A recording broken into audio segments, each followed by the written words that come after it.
Hello guys, welcome back to my CA Updates YouTube channel. Scoring an exemption in cost and management accounting isn't easy, right? ஏன்னா நிறைய student have been struggle with time management, lengthy calculations, lengthy questions and confusing concepts, formats and formulas. But guess what? I scored exemption in my very first attempt. So in the video I will share the exact study plan, revision technique and exam writing strategies that worked for me. So you can do it too. Stick around till the end for my bonus last minute revision tip. So let me start the video with my initial struggles and learning experience.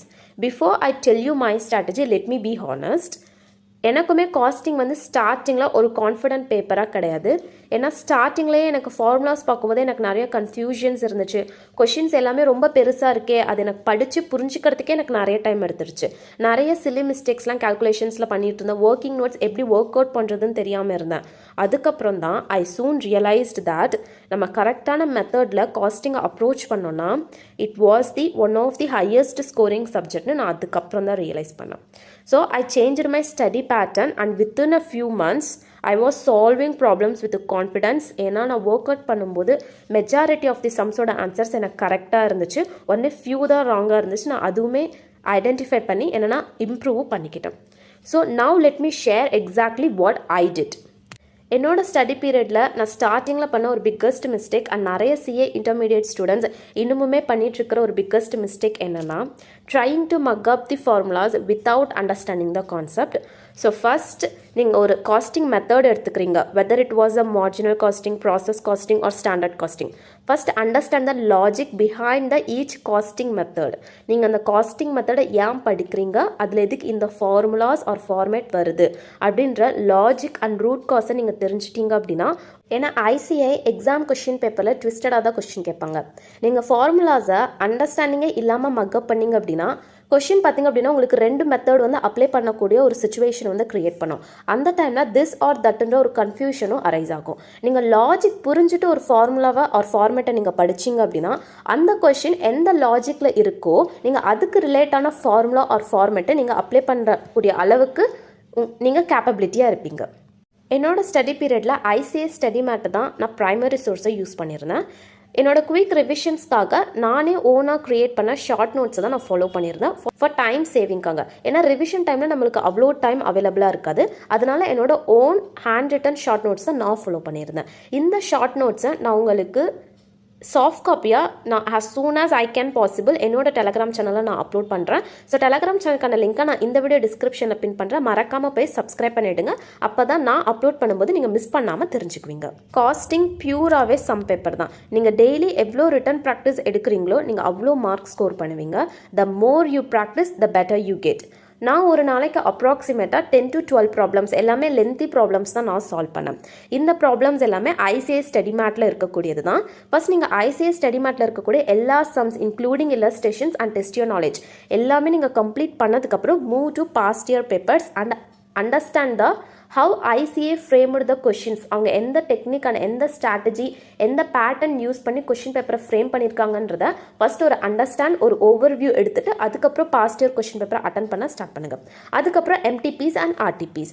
எப்பயுமே நீங்கள் study மேட்டில் இருக்கக்கூடிய கொஷின்ஸை solve பண்ணும்போது start with easy questions, அதாவது illustration 1 நீங்கள் அதிலிருந்து start பண்ணிட்டு போங்க. Then move to exam level questions. Exam level questions தான் டெஸ்ட் யுவர் நாலேஜ். நீங்கள் இல்லஸ்ட்ரேஷன்ஸ் ஃபர்ஸ்ட் ஹாஃப் பார்த்தீங்க அப்படின்னா உங்களுக்கு கொஞ்சம் பேசிக்ஸ் அண்டர்ஸ்டாண்டிங்காக தான் இருக்கும். அதுக்கப்புறம் செகண்ட் ஹாஃப் உங்களுக்கு கான்செப்ட் அண்டர்ஸ்டாண்டிங்காக இருக்கும். பட் டெஸ்ட் யுவர் நாலேஜ் எல்லாமே எக்ஸாம் லெவல் கொஷின்ஸாக இருக்கும்.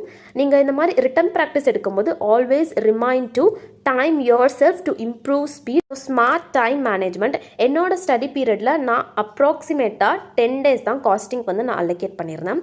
ஃபஸ்ட்டு 5 to 7 daysலேயே நான் ஹோல் சிலபஸை கம்ப்ளீட் பண்ணிவிட்டு லாஸ்ட் 3 days வந்து ரிவிஷனுக்காகவே நான் வந்து அலோகேட் பண்ணியிருந்தேன். ஸோ நீங்களும் உங்களோட கேப்பபிலிட்டிக்கு தகுந்த மாதிரி அப்ராக்சிமேட்டாக 10 to 20 daysக்குள்ளே உங்களோட காஸ்டிங்கை நீங்கள் கம்ப்ளீட் பண்ண பாருங்கள். பிகாஸ் நம்மளுக்கு ஸ்டடி பீரியட் பார்த்திங்க அப்படின்னா ஈச் அண்ட் எவ்ரி அட்டம்ப்ட்டுக்கு இன்பிட்வீன் 3 months தான் இருக்குது. இந்த 3 monthல் நீங்கள் ஹோலாக 1 month காஸ்டிங் கொடுத்துட்டீங்க அப்படின்னா நீங்கள் அதர் பேப்பர்ஸ்லாம் எப்போ படிக்கிறதுக்கு டைம் இருக்கும். ஸோ 10 to 20 days தான் காஸ்டிங்க்கு நீங்கள் அலோகேட் பண்ணும். நீங்கள் டெய்லியும் 10 hours அந்த மாதிரி அப்ராக்சிமேட்டாக படிங்க. பிகாஸ் ஒரு நாளைக்கு 24 hours இருக்குது. நீங்கள் 14 hours டெஸ்ட் எடுத்து 10 hours நீங்கள் படித்தா கூட 10 days எடுத்துக்கலாம். So 10 into 10 100 study hours for costing is more enough to pass the costing in first attempt. Suppose எனக்கு நான் அதிக ஸ்கோரிங் எடுக்கணும் அப்படின்னா நீங்கள் நான் அதிக ஸ்டடி ஹவர்ஸ் ஸ்பெண்ட் பண்ணுங்கள். இல்லைனா நீங்கள் அதிக ஸ்டடி டேஸ் கூட நீங்கள் ஆட் பண்ணிக்கலாம் if you have more time. So let me know friends, what's your biggest challenge in costing? Comment செக்ஷனில் சொல்லுங்கள். என்னோட காஸ்டிங் ஸ்டடி பீரியடில் நானும் அந்த சேலஞ்சஸ்லாம் ஃபேஸ் பண்ணணும் அப்படின்னு சொல்லிட்டு உங்களோட சேலஞ்சஸும் என்னோட சேலஞ்சஸும் ட்வின்னிங் ஆகுதான்னு சொல்லிட்டு பார்க்கலாம். எல்லாருக்குமே தெரியும் costing is filled with formulas, formats. So என்னோட ப்ரிப்பரேஷன் டைமில் I prepared my own formula cheat sheet. ஒரு ஷீட்டில் கீ ஃபார்முலாஸ் எல்லாமே நான் அதில் எழுதி வச்சு so I capped revising them daily. And இதுதான் அந்த ஃபார்முலாஸை ரீட்டைன் பண்ணுறதுக்கு குயிக்காக ரிவிஷன் பண்ணுறதுக்கு எனக்கு ரொம்ப ரொம்ப ஹெல்ப்ஃபுல்லாக இருந்துச்சு. So right formulas, not only formulas, along with Dhar practical application. அது எப்படி அப்ளை பண்ணணும்னு சொல்லிட்டு ஒரு கீ வேர்ட்ஸாக வந்து ஒரு கீ நோட்டாக அந்த ஃபார்முலாஸ் பக்கத்தில் எழுதி வச்சுக்கோங்க. எக்ஸாம் டைமில் நான் ஃபாலோ பண்ண ஸ்ட்ராட்டஜிஸ் அண்ட் ரைட்டிங் டிப்ஸை இப்போ நான் உங்களுக்கு சொல்ல போகிறேன். So okay, now you are studied well. நீங்கள் உங்கள் ப்ரிப்பரேஷன் எல்லாமே கம்ப்ளீட் பண்ணிட்டீங்க. But how to you right the paper effectively? So here is my exam writing strategy. நான் இதை ஷார்ட்டாக சொல்லி முடிச்சிடுறேன். First read the paper properly. நீங்கள் கொஷின் பேப்பர் படிக்கிறதுக்கு எக்ஸ்ட்ராவாக ஒரு 5 minutes எடுத்தாலும் பரவாயில்ல. உங்களுக்கு already 15 minutes question paper reading time இருக்கும். நீங்கள் எக்ஸ்ட்ராவாக 5 to 10 minutes எடுத்தாலும் பரவாயில்ல. ஃபஸ்ட்டு ரிலாக்ஸாக ஃபுல் கொஷின் பேப்பரையும் கோ த்ரூ பண்ணுங்கள். உங்களுக்கு எந்தெந்த கொஷின்ஸ்லாம் ஈஸியாக இருக்குது, எதெல்லாம் டிஃபிகல்ட்டாக இருக்குன்னு ஃபஸ்ட்டு குட்டியாக நோட் பண்ணி வச்சுக்கோங்க. அதுக்கப்புறம் start with easy questions because this builds confidence and save time. நீங்கள் ஈஸி கொஷின்ஸை ஃபஸ்ட்டு அட்டன் பண்ணிக்கோங்க. நீங்கள் ஷஃபில் பண்ணி கூட ஆன்சர்ஸ் வந்து எழுதிக்கலாம். You can start with question number 3 and go to question number 2 and then start question number 5. இந்த மாதிரி நீங்கள் கொஷின் நம்பர்ஸை ஷஃபில் பண்ணி கூட எழுதிக்கலாம். பட் கொஷின்ஸ்க்கு கீழே உங்களுக்கு பார்த்தீங்கன்னா ABC செக்ஷன்ஸ் இருக்கும், அதை ஷஃபில் பண்ணாதீங்க. ஃபர்ஸ்ட் நீங்கள் கொஷின் நம்பர் 3 எடுத்துட்டீங்க அப்படின்னா அதில் இருக்கக்கூடிய அண்டர் செக்ஷன்ஸ் ABCயை கண்டினியூஸாக தான் ஃபுல்லாக கம்ப்ளீட் பண்ணிடணும். Show step wise presentation. So நீட்டாக உங்களால் எவ்வளோ முடியுதோ அவ்வளோ நீட்டாக ப்ரெசென்ட் பண்ணுங்கள். So step by step work out பண்ணுங்கள். ஒர்க்கிங் நோட் ரொம்ப ரொம்ப இம்பார்ட்டன்ட். குட்டி கால்குலேஷனாக இருந்தாலுமே அதுக்கு நீங்கள் ஒர்க்கிங் நோட் கண்டிப்பாக இன்க்ளூட் பண்ணிடுங்க. And next step is manage time well. Avoid spending too much time on single question.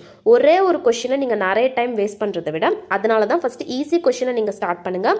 உங்களுக்கு எந்த கொஷின்ஸ்லாம் ஈஸியாக இருக்கோ அதுலேருந்து ஸ்டார்ட் பண்ணிங்கன்னா ஒரு கோ வித் த ஃப்ளோவில் போங்க. உங்களுக்கு ஒரு கொஷின் டஃப்பாக ஃபீல் பண்ணுது அப்படின்னா கொஞ்சம் ஸ்பேஸ் விட்டுட்டு நீங்கள் நெக்ஸ்ட் கொஷின் ஜம்ப் ஆகி மூவ் ஆகிடுங்க. ஸோ அதெல்லாம் உங்களுக்கு ஈஸியாக இருக்குன்னா அதெல்லாம் சால்வ் பண்ண ஸ்டார்ட் பண்ணுங்கள். If you are stuck, move on and come back later. லாஸ்ட்டாக உங்களுக்கு டைம் இருந்துச்சு அப்படின்னா நீங்கள் விட்ட ஸ்பேஸை வந்து ஃபில் பண்ண ட்ரை பண்ணுங்கள். ஸோ இந்த டிப்ஸ் எல்லாமே யூஸ் பண்ணிக்கோங்க.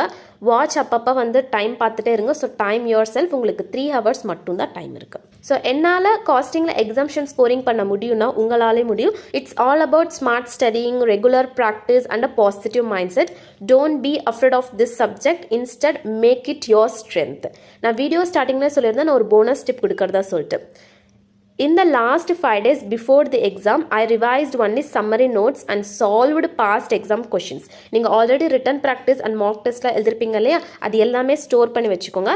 Last 5 days before the exam நீங்கள் க்ரியேட் பண்ண formula seat sheet, full mark test, 100% syllabus mark test, அது எல்லாம் ஒன்ஸ் எடுத்து பாருங்கள் நீங்கள் எந்த இடத்துலாம் தப்பு பண்ணியிருக்கீங்க அப்படின்னு சொல்லிட்டு. So this helped me boost my confidence and recall concepts quickly. And அவ்வளோதான், நம்ம வீடியோட எண்டுக்கு வந்தாச்சு. ஹோப் இந்த வீடியோ உங்களுக்கு யூஸ்ஃபுல்லாக இருக்கும்னு நான் நினைக்கிறேன். If you have any doubts drop a comment below. And if you want more study strategies subscribe to my channel. And best of luck for your exams. And நீங்கள் இன்னும் நம்ம டெலிகிராம் சேனலை சப்ஸ்கிரைப் பண்ணலனாலும் லிங்க் டிஸ்கிரிப்ஷனில் தான் இருக்குது. So சேனலை visit பண்ணி சப்ஸ்கிரைபும் பண்ணிவிடுங்க. அண்ட் லாஸ்ட்டாக நன்றி, வணக்கம்.